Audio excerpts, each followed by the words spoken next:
right, we have a very exciting Tesla stock video to get into here today. And we're going to start with Elon Musk and what he just alluded to. So Eva Fox on X shared this article from Drive Tesla Canada that says Tesla increased its vehicle deliveries in China in November. Tesla's share in the Chinese EV market was 11.87% in November, up from 5.78% in October.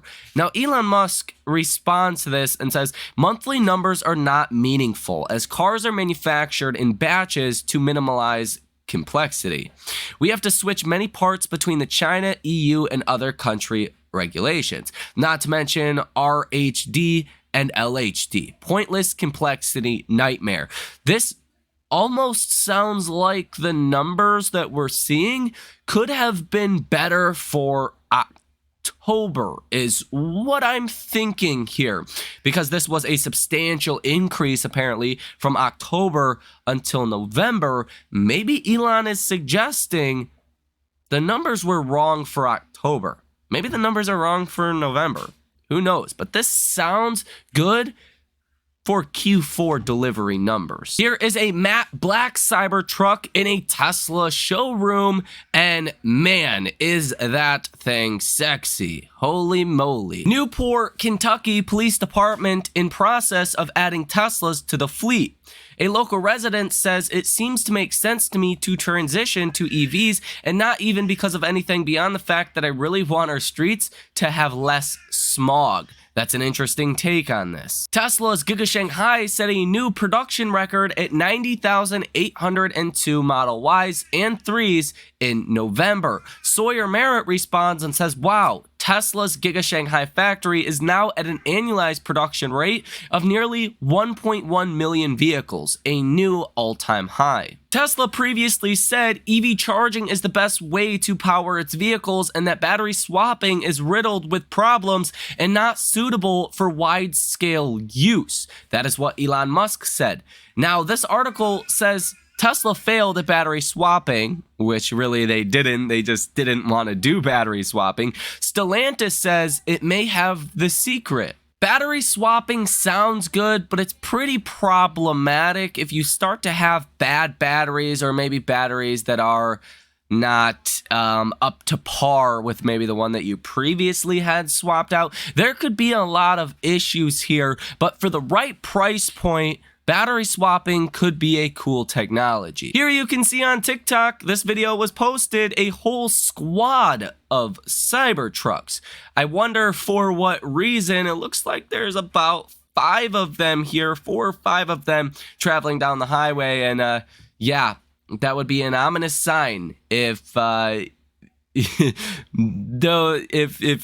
those were not on your side. Now, I do notice from this video, there is no rear view mirrors in these, so this is probably Cybertrucks that are just testing for whatever reason. But again, that's kind of a lot of Cybertrucks out testing at the same place at the same time. So provide your opinions on this. What's going on? Here, I would love to hear that down below in the comment section. Tesla has released a new video for recruiting purposes at Giga Nevada. New V4 superchargers just got installed in Albury, Australia. This one in particular is 16 different stalls. So one of the larger V4 supercharger locations that we have right now. XPeng is showing off their 12,000-ton gigapress, and apparently this will be used for the X9 minivan. It does look like some of your early foundation reservation holders are getting their confirmation emails to configure their various different Cybertrucks. We're getting a lot of these emails, like over 100 of them getting sent out here today alone. And as Sawyer Merritt says, none of these are Tesla employees. And all of them so far live in either Texas or California. If you ever wondered what Tesla's Dojo supercomputers look like, here is one of the tiles. This one tile can do 9 quadrillion floating point calculations per second, optimized for AI training. Holy moly, that's off the charts. That, my friend, is a whole lot of chips. Tesla's AI infra and AI platform engineer manager Tim Zaman says he is leaving Tesla to go to Google's DeepMind. Now, we are getting news in the Foundation Series Cybertruck order agreement. Tesla says you can't resell or flip your Cybertruck within 1 year of delivery. It says, quote, Tesla may seek injunctive relief to prevent the transfer of title of the vehicle or demand liquidated damages from you in the amount of $50,000. It's unclear if this is only to the limited edition Foundation Series Cybertrucks or if this will be a permanent thing in all future Cybertruck order agreements. So don't expect to buy one secondhand anytime soon. But I would like to point out, this is not super uncommon.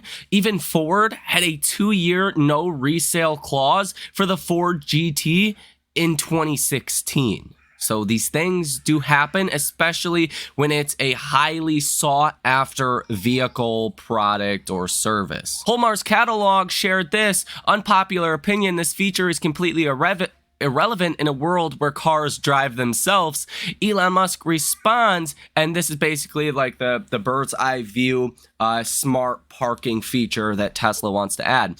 Elon says, true, we are working on a feature where the car identifies probable viable parking spaces. You tap on one, exit the vehicle, and it parks there. Tesla defended its use of autopilot and self-driving, arguing in response to a California regulatory action that the agency had implicitly approved the terms when it did not take action in its previous investigations of them. And take a listen to what Steve Grasso just said on CNBC about Tesla stock. This is pretty exciting as well. But the biggest bull case for the stock is all the things that no one talks about. It's the charging network. Everyone has adopted or signed on to their charging network. That could be potentially another $5 billion in revenue for them going forward. And if you look at what they gave up, right? They cut prices to gain share. If you had to say the next best EV player, it would be Rivian, which I'm long, but it's a very, very distant second. They've proven to be the only ones that are capable of turning a profit. So you're not really on board with this call from Tony Sacconaghi? No, and I think that if you look technically, and Carter sees this too, it stopped, much higher than 150. You've seen them break that declining trend line. It stopped around 185. It marked itself up. And I think that you're going to see a lot of hiccups on the way down. But anybody who has bet against Elon Musk is pretty much licking their wounds every time. But the biggest... Everyone who has bet against Elon Musk is licking their wounds basically every time. I think that just summarizes things in a nutshell. Gary Black writes this post on X. Here is Barron's article on the Bernstein Tesla short thesis. There is nothing new here. This is likely how this came about. Bernstein tech analyst Tony Sacconaghi has had an underperform rating on Tesla since July of 2020. The sales head likely came to Tony and said, we'd like to highlight your Tesla underperform sell rating as one of our best ideas for our upcoming hedge fund series. Can you put together 10 to 15 slides to support Tesla as a short? Tony, yeah, sure. Like, he probably doesn't want to say the things that he's saying. It really makes you question what the motive is here. We know, these big institutions, right? These analysts, these banks, they're all working for clicks here. So when you say anything, good or bad, about Elon or Tesla, you get clicks. If you say bad things about Tesla, you tend to get more clicks than good things about Tesla. We broke this down in the video that came out yesterday.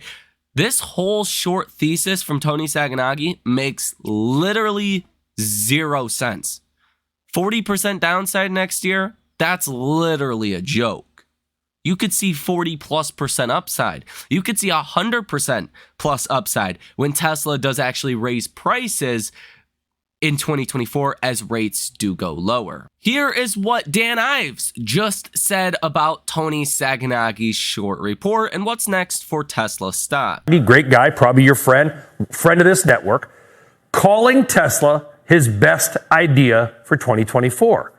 However, he's calling shorting Tesla his best idea. In other words, betting Tesla stock falls. Tony joined CNBC earlier today. We think Tesla's earnings are going to be flat next year. We think they're going to have to lower expectations around deliveries for next year. And the stock is trading at nearly 100 times our estimate for next year's earnings. I think 24 and 25 are going to be pretty tough years for Tesla.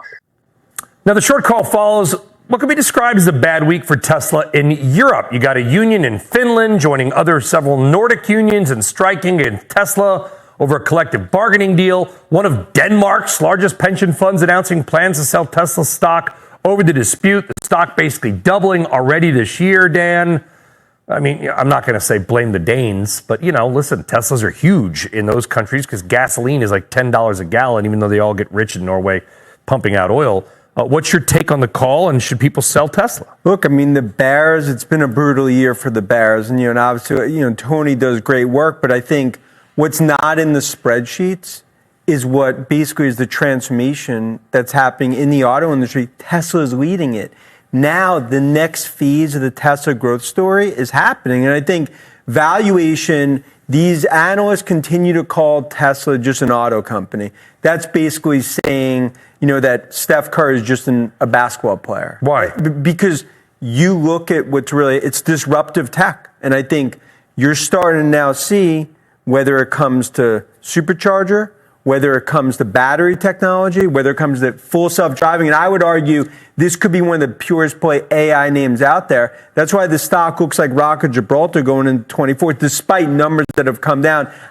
Tesla stock on Friday had 673 hedge fund institutional orders, totaling $1.34 billion with a positive order value of 50%. Over the past week, you have seen 4,867 orders, totaling $10.51 billion with a positive order value of 54%. Short position in Tesla currently is $21.68 billion, with 3.29% of the float being sold short. When you look at Tesla was up about 0.5% on Friday.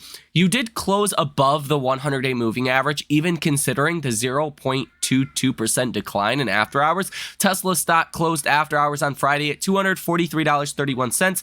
The 100-day moving average is $242.93 per share. So this was really your best possible outcome. You wanted to see a close above that 100-day moving average. This shows a lot of strength, and I'm not the first to point this out, but I'm not afraid to point this out. Tesla is coiling what looks like for an upside move. Tesla's lows are getting higher over the past 6 trading days now. The low that you've seen 6 trading days ago was $231. The low that you've seen on Friday was $239. You're coiling for an upside move. If you start to get a move higher from here, you could get a big move higher. And that's something we obviously want to be watching for. Now, the RSI is 57.73, and the MACD is still looking pretty good, trending to the upside. And really, when you look at all of these things, there is a lot of room for Tesla stock to run here. And the data that we got on Friday was really Goldilocks. Your jobs report beat to the upside. That's great news. The economy is holding up. Unemployment fell to 3.6% from 3.9%. It's hard to make the argument we are heading into a recession. 5-year and 1-year inflation expectations just fell off of a cliff. Next week, we are going to get CPI on Tuesday. We are going to get the Fed on Wednesday. That will be important, and we'll talk about that in the next video. But I think it's clear.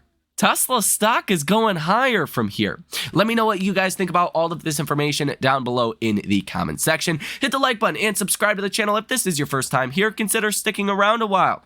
If you guys want to come trade with us live in real time as well, each and every single day that we are live making trades, link down below in the description of this video. You guys have a great rest of your day, and I will see you in the next one.